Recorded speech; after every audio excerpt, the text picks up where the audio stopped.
สุดเจ้าขอยบ่ได้ครีมตัวนี้มาครีมมอยนมแพะ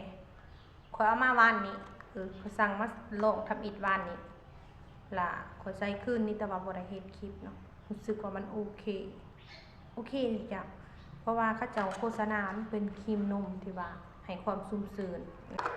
ผิวบอบบางผิวแพ้ง่ายอีสังใส่ได้เบิดประมาณนี้นะจ้ะขอยลองมันขาดแล้วก็อยากให้สุดเจ้าลองคือกันจ้ะ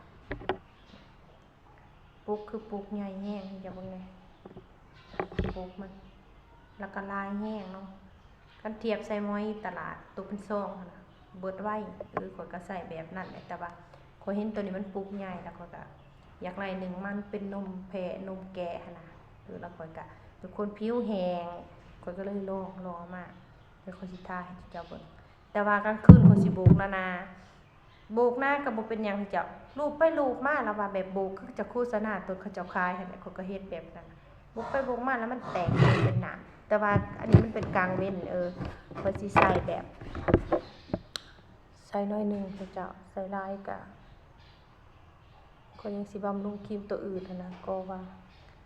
ใส่น้อยนึงนะปกติคันว่ามอยเฮาไปซื้อตัวเป็นซองนะสิกล้าใส่บ่แบบนี้มันก็เบิดแล้วเนาะ ซองละมื้อโลแล้วนี่ข้อยสิใส่เบิ่งเด้อหน้าเป็นกาเป็นฝาข้อยสิซื้อมาใส่แล้วก็หน้าเหี่ยวก่อนอายุแล้วข้อยใส่คืนเดียวนะแล้วตื่นมามันก็สิวบ่ขึ้นข้อยก็เลยว่าถ้าใครอยากลองเอามาลองเด้อมันรีวิวแบบบ่มีค่าจ้างรีวิวด้วยความที่เฮาใส่แล้วเฮามักประมาณนี้จ้ะนี่จะเบิ่งว่าลูบไปลูบมามันสิแตกโตเป็นน้ำเด้อขอใส่แหวนเด้อจ้ะนี่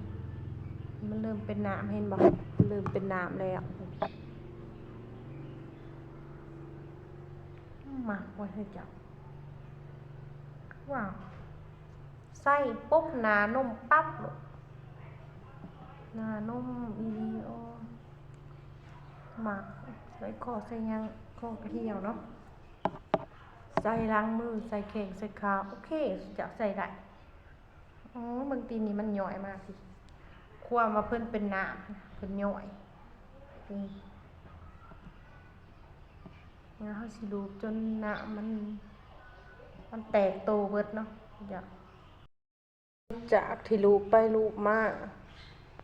คือนางแหงซึมเข้าผิวเฮาเรียบร้อยเนาะล่ะคนเราเอามาใส่ภาวนาเขาเป็นฟ้าเป็นกาคือผู้เจ้าเห็นนี่แหละก็โอเคแล้วสิเจ้าคนมากมึงตีหน้านุ่มเพราะว่าคนผิวแห้งผิวเหี่ยวไว้หั่นน่ะนี่เวลาเขาอยากนวดหน้านวดอีหยังคือโอเคโลดน้องบ่ต้องไปใส่แนวอื่นตะกี้เขายังว่าเอาวาสลินใส่แล้วก็มานวดนะวาสลินมันยังสิเป็นเหนียวแต่ว่าตัวนี้มันบ่เหนียวนะใส่แล้วมันก็โอเคโลดก็สิมาใส่กับเซรั่มบำรุงหน้าพอโตก็สิมาใส่กันแดดโตโอเคที่จังผู้ใดที่ว่าอยากลองนี่คนก็ซื้อมา1แถม1ก็ได้2กระปุกคือสิใส่คุมด้นเติบเนาะแต่ว่าคุ้มค่า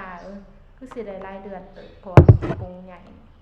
แต่ว่าข่อยสิบ่ใส่แต่หน้าสิใส่แขนใส่ขาใส่ยางน้ำนะ